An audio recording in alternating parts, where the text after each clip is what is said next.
बिस्मिल्लाहिर्रहमानिर्रहीम। हम पढ़ रहे थे applications of Gauss's law. Applications of Gauss's law.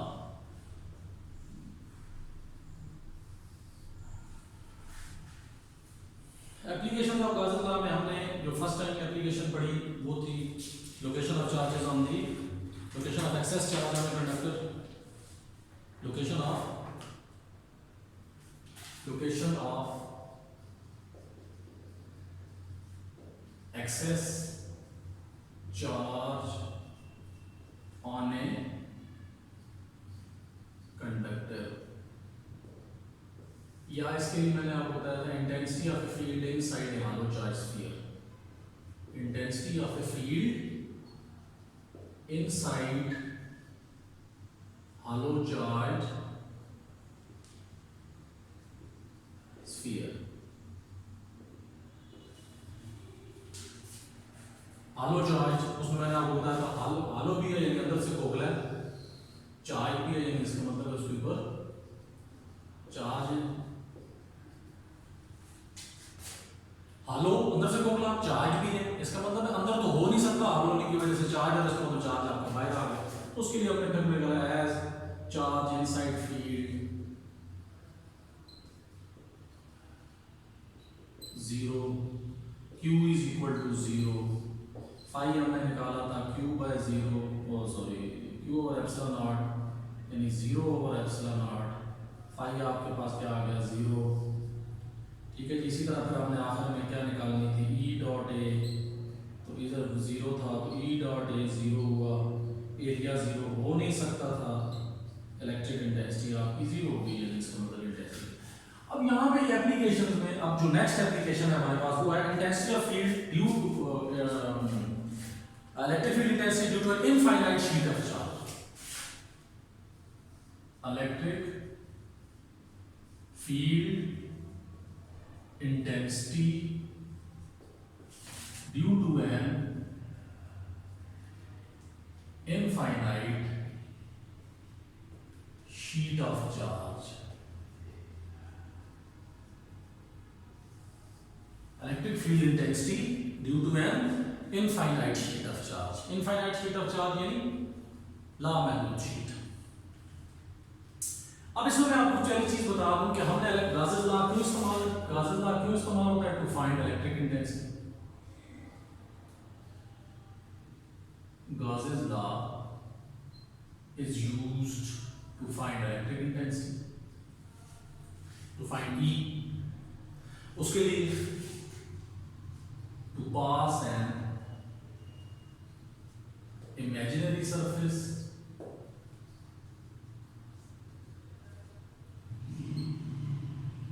from the point where E is to be determined। उस पॉइंट पर से निकालेंगे जहां E निकालना, जहां ही निकाल उस पॉइंट पर से इमेजिनरी सरफेस गुजारे, उस इमेजिनरी सरफेस को क्या भी कहते हैं Gaussian surface.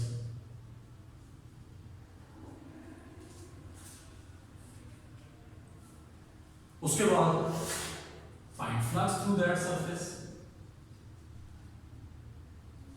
Find flux through that surface यानी फाई इज इक्वल टू किस formula q over epsilon naught. इससे फ्लक्स निकला है, जब फ्लक्स निकला then to find E use relation, कौन सा रिलेशन इस्तेमाल होगा phi E is equal to E dot A। Now by putting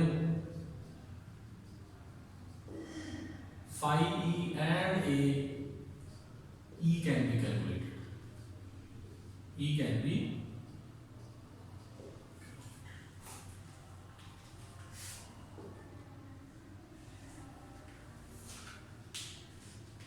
अब इसमें जाहिर बात है इनफाइनाइट इलेक्ट्रिक इंटेंसिटी निकालनी है इनफाइनाइट शीट ऑफ चार्ज। एक ऐसी इनफाइनाइट शीट जिस पे चार्जेस डिस्ट्रीब्यूट हैं, उसके करीब आपने इलेक्ट्रिक इंटेंसिटी निकालनी है, उसके करीब ड्यू टू मतलब यानी उसके करीब। अब इनफाइनाइट पार्ट तो हम ले नहीं सकते, लिहाजा हम क्या करते हैं उसका एक फाइनाइट सा पार्ट ले आते हैं, महदूद सा हिस्सा ले लेते हैं। Electric intensity due to finite, यानी ये आपके पास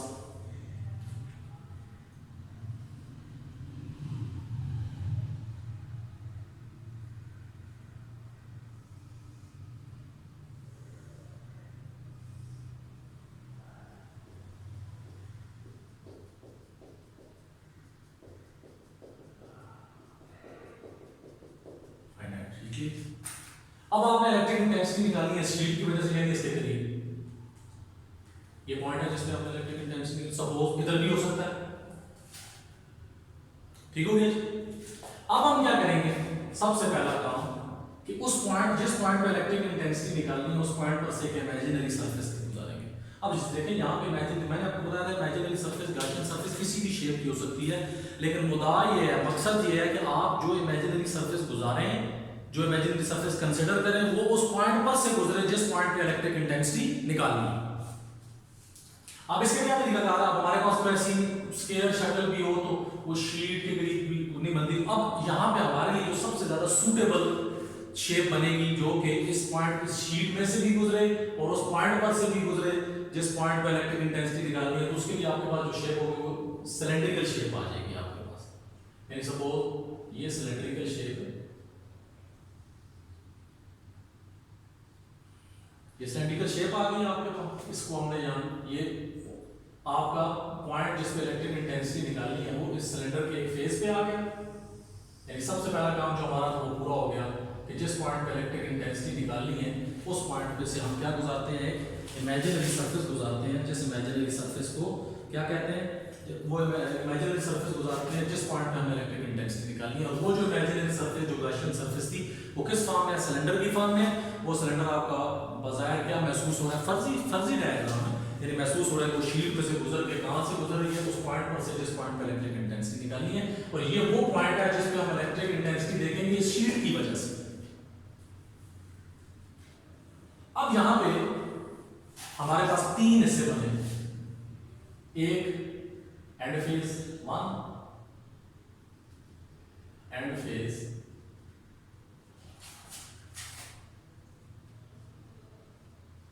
एंड फेज 1, ये आपके पास एंड फेज 2,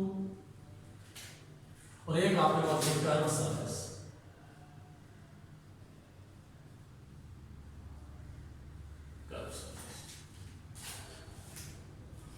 अब देखिए जी, अब हमारी तीन सरफेस है, तीन फ्लक्स निकालेंगे। अब हम निकालेंगे flux through and phase 1, flux through and phase 1। E1 ले लेते हैं इसको, E डॉट ए आ गया, या डेल्टा ए ले लेंगे, जो E डॉट डेल्टा है, तीसरा फिर E delta A cos theta, theta is angle between E and direction of A, मैंने आपको बताया।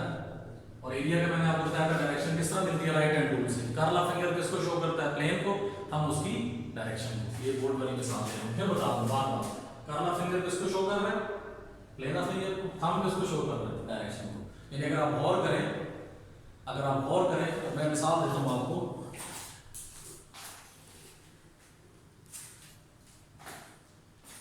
ये सपोज आपके पास बुक है, ये सपोज आपके पास बुक है, आप कहते हैं जी इस जो इसके प्लेन एरिया की डायरेक्शन निकालें, कर्ल ऑफ फिंगर इसके प्लेन को शो कर, थंब इसकी डायरेक्शन को। अगर आप गौर करें, कर्ल ऑफ फिंगर इसकी सरफेस को शो कर रहा है, प्लेन को शो कर रहा है, इसकी बाउंड्री को शो कर रहा है, थंब किसको शो कर रहा है, इसकी डायरेक्शन को। आप ये देखें, थंब इस प्लेन के परपेंडिकुलर, यानी इसका मतलब ये है कि direction of area is perpendicular to its own plane, its own surface. और फिर मैंने आपको एक चीज बताई थी कि जब plane of area, surface of area electric field lines के परपेंडिकुलर होगी तो डायरेक्शन पैरेलल होगी। जब plane of area surface of line के परपेंडिकुलर होगा डायरेक्शन पैरेलल होगी। जब सरफेस इलेक्ट्रिक फील्ड लाइंस के पैरेलल होगा डायरेक्शन परपेंडिकुलर होगी। एंगल हमने किसके दरमियान लेना है, ई और डायरेक्शन ऑफ ए के दरमियान। अब जरा गौर करें, आप ये समझ लें, ये जो हमने इसमें से सरफेस पास करें सिलेंडर की फॉर्म में। ये देख लें, ये एंड फेज है। आप जरा गौर करो, ये बाउंड्री आपके पास किस तरह बन रही है, इस तरह प्लेन ऑफ एरिया इस तरह है। तो हमने कर्ल ऑफ फिंगर किसके साथ रखना है, प्लेन के साथ। ये देखिए कर्ल ऑफ फिंगर मेरा किसके साथ आ गया, plane of area, boundary of area के साथ आ गया। कर्ल ऑफ फिंगर किसको, ये देखिए कर्ल ऑफ फिंगर किसको शो कर रहा है, boundary of area, plane of area को, ठीक। और थंब किसको शो कर रहा है, डायरेक्शन को, क्योंकि थंब ने क्या करना है, थंब ने हमेशा अपनी ही डायरेक्शन के परपेंडिकुलर होना है। थंब ने हमेशा अपनी ही डायरेक्शन के परपेंडिकुलर होना है। अब ये देखिए मैंने आपको बताया, ये प्लेन, ये यहां पे curl of finger, curl of finger, ये उसकी बाउंड्री, ये देखें कर्ल ऑफ फिंगर उसके प्लेन को शो कर रहा है, थंब डायरेक्शन को। और मैंने कहा डायरेक्शन हमेशा अपने प्लेन के परपेंडिकुलर होती है। आप ये देख लें, सपोज ये प्लेन है, एरिया की डायरेक्शन अपने प्लेन के परपेंडिकुलर होगी, ये देखिए। और ये आपका क्या है, ये आपका कर्ल ऑफ फिंगर है, कर्ल ऑफ फिंगर है, ये आपकी डायरेक्शन है। ये देख लें तो बता, curl of finger plane of area को शो करे, हम उसकी डायरेक्शन हो, और डायरेक्शन किधर है, प्लेन के परपेंडिकुलर, ये प्लेन के परपेंडिकुलर ये होता है। और इसी तरह अगर इस साइड होगा, इस साइड होगा, तो कर्ल ऑफ फिंगर, ये देख लें कर्ल ऑफ फिंगर किसको शो कर रहा है, प्लेन ऑफ एरिया को, थंब किसको शो कर रहा है, डायरेक्शन को, डायरेक्शन फिर अपने प्लेन के परपेंडिकुलर है, यानी ये चीज, ये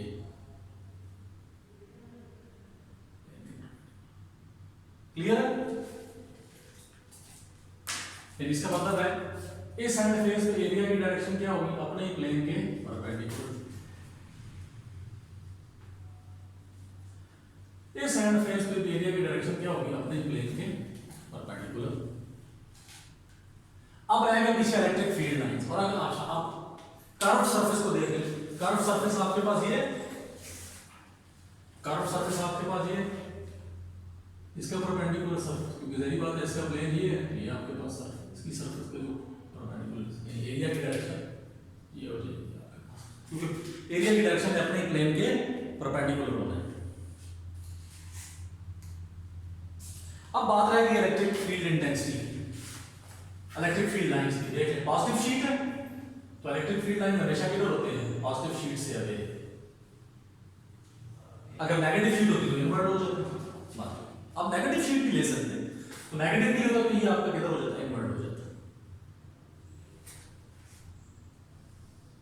इधर भी electric field line positive sheet से अवे होंगी, लिहाजा अवे चलेगी, क्योंकि पॉजिटिव शीट है, इधर भी अवे जाना है, इधर भी अवे जाना है, इधर अवे ये बनेगा, इधर अवे ये बनेगा। अब आप गौर कर लें, ई और डायरेक्शन ऑफ ए, ई और डायरेक्शन ऑफ ए दोनों फेसेस पे पैरेलल है, as E and direction of A are parallel, so theta किसके बराबर हो जाएगा, 0 के। E delta A cos of 0, cos 0 आपका क्या हो जाएगा, 1। आपका फाई ई 1 क्या आ गया, ई ए। इसी तरह flux through and phase 2, flux through and phase 2, E dot delta A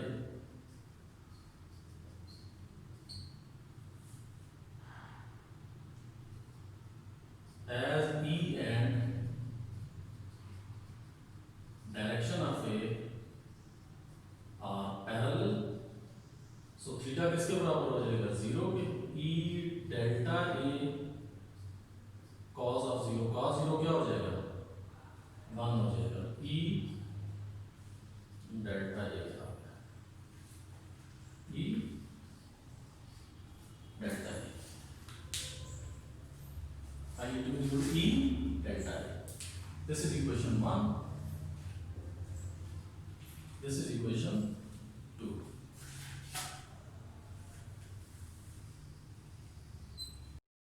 दो एंड फेसेस का निकला है, उसके बाद flux through curve surface. Curve surface phi E 3 किसके बराबर हो जाएगा, ई डॉट डेल्टा ए, यानी ई डेल्टा ए cos थीटा।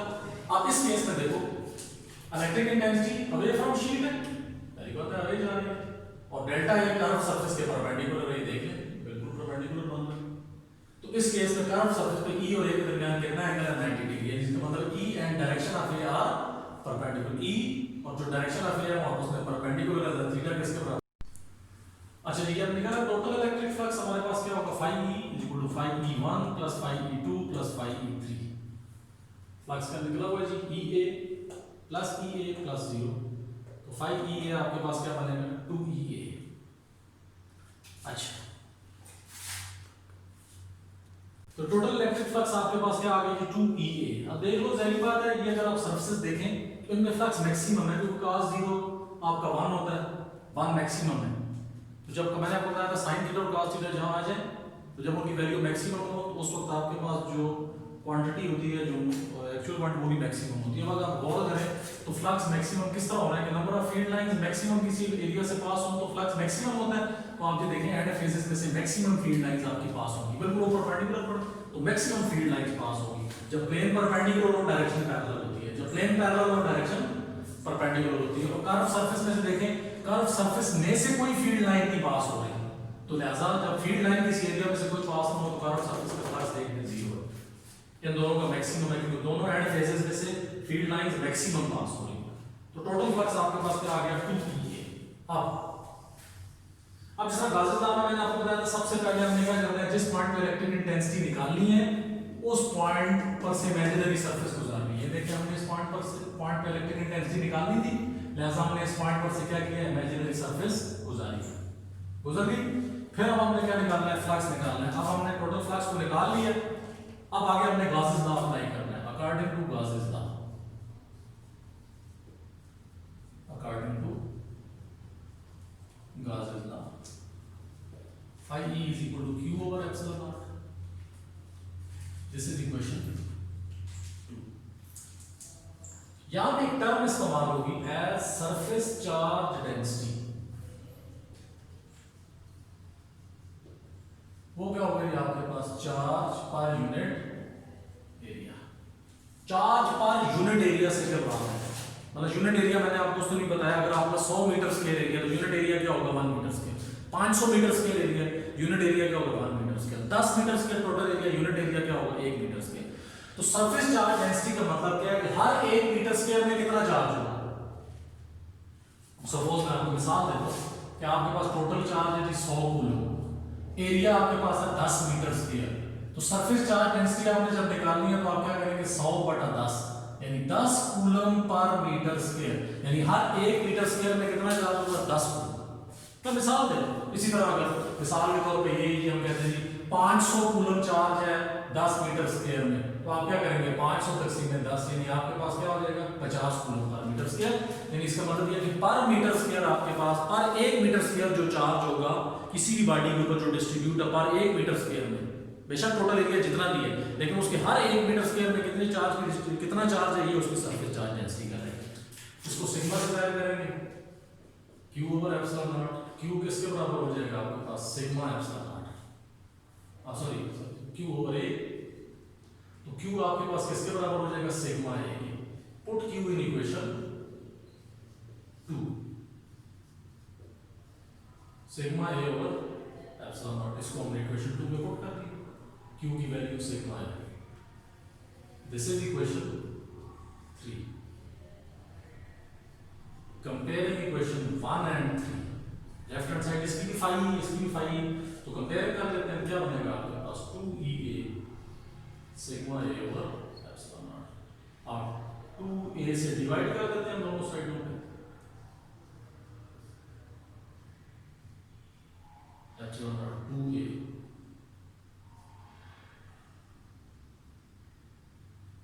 तो उसी तरह a से कैंसिल, यहाँ 2a आपके पास किसके बराबर हो जाएगा सिग्मा ओवर 2 एप्सिलॉन नॉट। इसको ये आ गया मैग्नीट्यूड, अगर इसको मैं वेक्टर फॉर्म में लिखना चाहूं तो e क्या हो जाएगा sigma over 2 epsilon naught r unit vector, यानी इसका मतलब है r unit vector shows the direction of किसकी डायरेक्शन इलेक्ट्रिक इंटेंसिटी e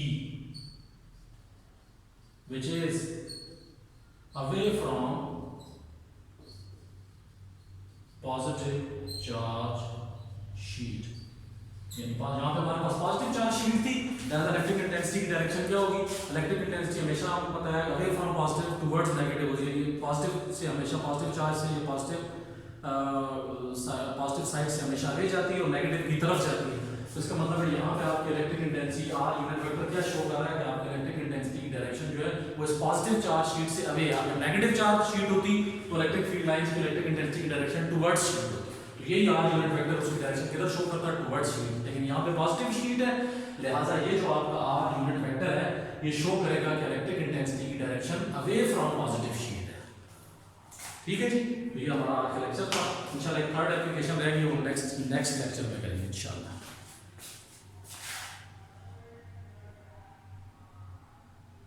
और 90 डिग्री